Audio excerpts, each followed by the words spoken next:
নেতা তারেক রহমান সাহেব আগামীতে বিএনপি যদি ক্ষমতায় আসে উনি কি কি করবেন, আপনাদের মহিলাদের জন্য কি করবেন, শুধু সেই কথাটা বলে আমি আমার বক্তব্য শেষ করব, দীর্ঘ সময় নিব না।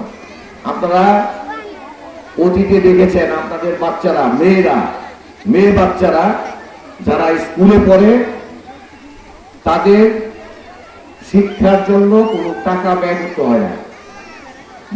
মেয়েদের শিক্ষার জন্য টাকা লাগে, স্কুলে বেতন দিতে হয়। মেয়েদের শিক্ষার জন্য অনেকেই ছিল না, তারা চিনলে হাত করে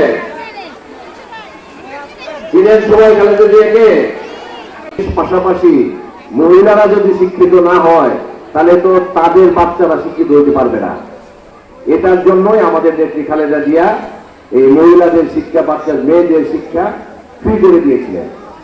আর আগামীতে যদি বিএনপি সরকার ক্ষমতায় আসে, আমাদের নেতা তারেক রহমান সাহেব এই মহিলাদের জন্য একটা ফ্যামিলি কার্ড করতেছে।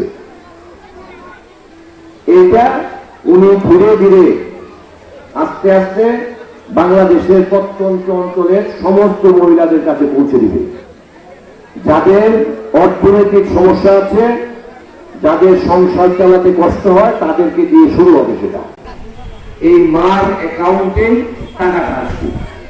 এই বাংলাদেশে প্রথমবারের মতো বিএনপি যদি ক্ষমতায় আসে, আমাদের নেতা তারেক রহমান সাহেব এই ফ্যামিলি কার্ড নামে এই কার্ড দিবে সারা বাংলাদেশের সমস্ত মহিলাদের।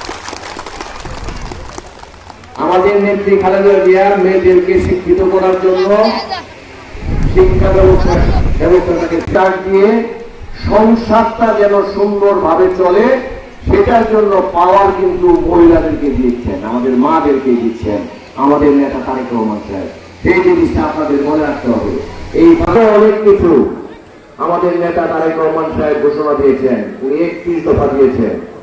31 দফার মাধ্যমে সারা বাংলাদেশের শিক্ষা ব্যবস্থা কি হবে, বাংলাদেশের আপনার চিকিৎসা ব্যবস্থা কি হবে, বাংলাদেশের মা বোনরা কিভাবে ভালো থাকবে, আমাদের দেশের বেকারদের চাকরি সংস্থান কিভাবে হবে, এইগুলি সহ একটা দেশ পরিচালনার জন্য যা যা লাগে ওনারা সেই সবগুলোই এই 31 দফার মাধ্যমে তারেক রহমান প্রকাশ করেছেন।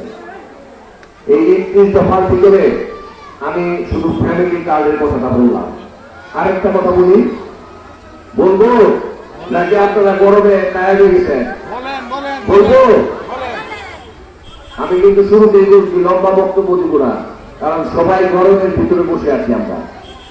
উনি আমাদের, আপনাদের সন্তান যারা আছে, আপনাদের ভাইয়েরা যারা আছে, আমাদের বোনরা যারা আছে, তাদের জন্য দ্রুত তার শরীর এই 17 বছরে হাসিনা কিন্তু এই দেশের সব কিছুকে, সব ব্যবস্থাকে ধ্বংস করে দিয়েছে। আমি রাস্তাঘাট দিয়ে শুরু করেছিলাম, শিক্ষা ব্যবস্থা হাসিনা ধ্বংস করে দিয়েছে। তাহলেই আমাদের মুক্তাগাছার বেকার সমস্যা কমবে।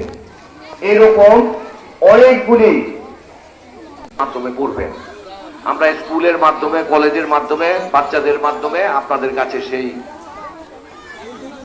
এমপি ছিলেন, উনি আপনাদের ঘরে ঘরে গিয়েছেন, উনি সকলের খবর নিয়েছেন, মা বোনদের সাথে ঘরে বসে কথা বলেছেন, পাকের ঘরে গিয়ে উনি কথা বলেছেন। জান না উনি আপনাদের সেখানে? সেরকম উনি মানুষের ঘরের খবর রাখার চেষ্টা করেছিলেন এবং পেরেওছিলেন, যার জন্য আপনারা মোশাররফ সাহেবকে এখনো ভুলতে পারেন নাই। উনাকে উনার নাম বললেই এই মুক্তাগাছার মহিলা পুরুষ আপামর জনতা মোশাররফ সাহেবের প্রশংসায় পঞ্চমুখ হয়ে যায়। উনি কাজ করেছেন দেখেই তো, তাই না? কাজে মোশাররফ সাহেব যে কাজগুলো করে গিয়েছেন মুক্তাগাছাতে, আপনারা যদি ভোট দিয়ে, ধানের শীষ মার্কায় ভোট দিয়ে আমাকে এমপি বানাতে পারেন, ইনশাল্লাহ আপনাদেরকে কথা দিচ্ছি, মোশাররফ সাহেব যে কাজ, যেভাবে কাজ করেছেন, আমি সেই কাজগুলো, সেভাবে কাজগুলো করব এবং যে কাজগুলো উনি অসমাপ্ত রেখে গিয়েছেন সেই কাজগুলোকে সমাপ্ত করবো ইনশাল্লাহ। সকলকে ধন্যবাদ জানিয়ে আমি আমার কথা এখানে